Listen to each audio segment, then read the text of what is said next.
on the red carpet with Mr. Devon Lewis. Hey, how you doing today? How you doing? What's going on, people? How you doing? How are you doing today? I'm fantabulous. I'm looking forward to getting into this interview with you. You've been sharing some really interesting information. So you're here today as an actor, as a special guest. Yeah, so we're going to talk all about that. So tell us what you have going on right now. So let's see. Of course, She-Hulk dropped 2021. Wait, go back. We can't just come out the gate with like She-Hulk just dropped.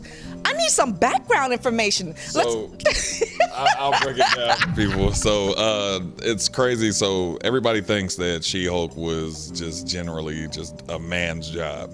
And they were like, oh no, they hired a dude. Marvel went crazy and brought me in. So when they reached out to me solely for the reason of trying to find a female bodybuilder. So they wanted a female bodybuilder to play She-Hulk, but since they couldn't find one, I guess they decided to take a different route. So if you haven't seen She-Hulk, go check it out. But they used me. Wait. Okay. I'm sure that's probably the normal response. Okay, so this is the body of She-Hulk. First of all, she must be super duper tall. So She-Hulk, if nobody's really into the comic books, they will never know that She-Hulk is the cousin of the Incredible Hulk. So she ended up getting the genes of the Hulk she ended up getting shot. And Bruce Banner ended up sharing some of his blood with her to try to save her life, turning her into She-Hulk. Now the idea is to portray her as the image of She-Hulk where she didn't have consciousness of who she was. So that's basically where they brought me in, the Lou Ferrigno version of She-Hulk, which is in episode 9, the opening credits. So you'll see me wholeheartedly in that one. But yeah, the world took off and took that and ran with it. So Okay. So, and you guys and dolls know me, so what I'm about to say next is not totally off the mark. What's up with the boobies? I mean, she's got boobs, right? You don't. I mean, you have yeah. How'd that work out? So they had, they ended up putting it was a bra. The way they brought it to me, it was broken down to me in sections. So they didn't ask me like right away, hey, do you want to be She-Hulk? It just happened. Like, so I'm sitting in my trailer and they came to me. They were like, hey, are you allergic to body paint? And I was like, nah, not that I know of. So I was like, okay, right, of course. I didn't, but I couldn't put 2 and 2 together. So then they came back and were like, are you okay with shaving your face? And I was like, sure. So I had a beard bigger than this at the time. And then they were like, we'll pay you extra. And I was like, okay, cool, no problem. Then they came back and was like, hey, so how do you feel about wearing a bra? Drop the mic. So I was like, I don't, but it's Marvel, so run that up, but it was interesting to see how they put it together. It was like this big bra with bean bags and stuff. It was crazy. So it was but I had to tell them, I was like, we're gonna put it on me. You know what I'm saying? Have me tight and right. Don't have me, You don't want saggy. You don't want lopsided. I get it. Medea. I don't want to look like Medea. You know what I mean? But Medea looked good though. I mean, with hers. I mean, it fit. No, she looks. Look, there's another person standing on the other side of the camera, like what? They work for her. You get to a point in life where long is good. Right, but I don't want mine at my belly button. I need mine to be fitting. You know what I'm saying? Fit the frame. Me too. Okay. So yeah, that's basically how it happened, and now we're here. Now we're here. That's so exciting. So tell me your connection to the Heartist Network. So we just recently shot Xavier. It's crazy how I got that role. I literally walked in and sat down, and they were like, him. We want him, and that's basically how it happened. And they're, Cece and Mozzie, the director of Xavier, very talented crew. They have a vision, and I think the vision that they have needs to be portrayed more. And I think they have the industry idea that is made for us. You know, the lone actor that doesn't get the shot that Hollywood actors get.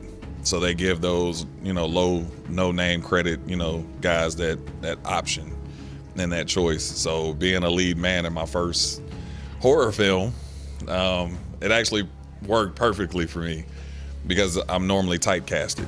Okay. So being like the Hulk. Right. Yeah, I get that. So normally it's like, you know, either a police officer role or a military, you know, role or something like that. But to be asked to play the lead horror serial killer.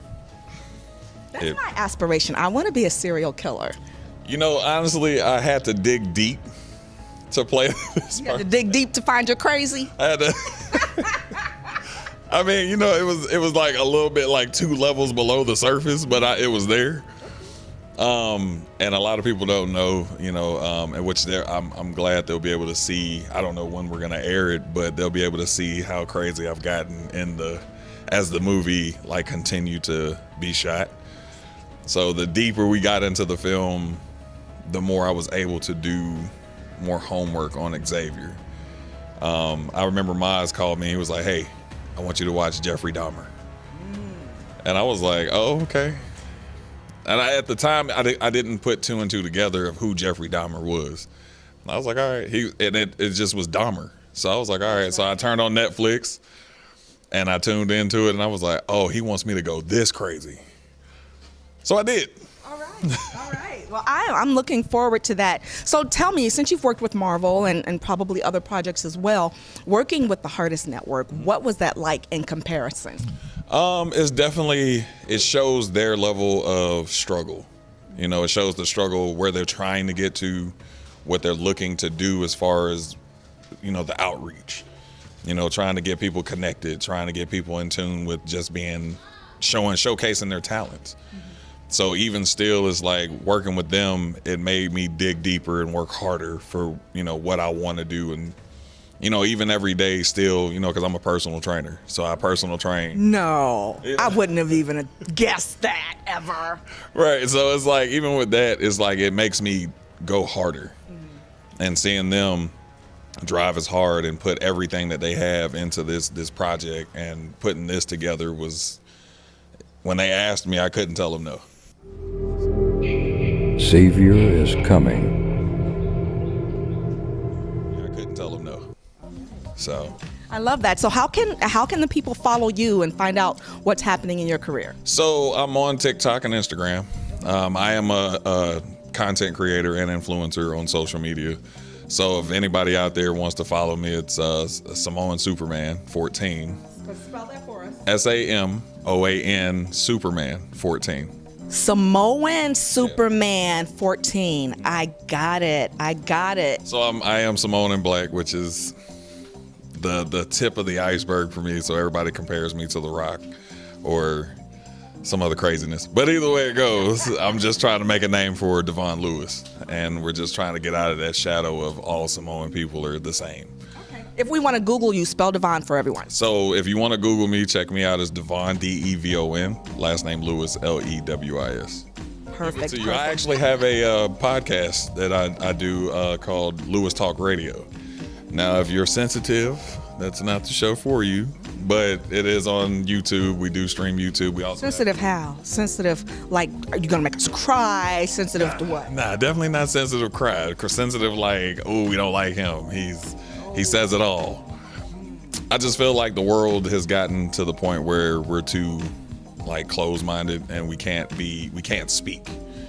And, you know, somebody came to me and made a statement. They were like, you know, freedom of speech is not necessarily free.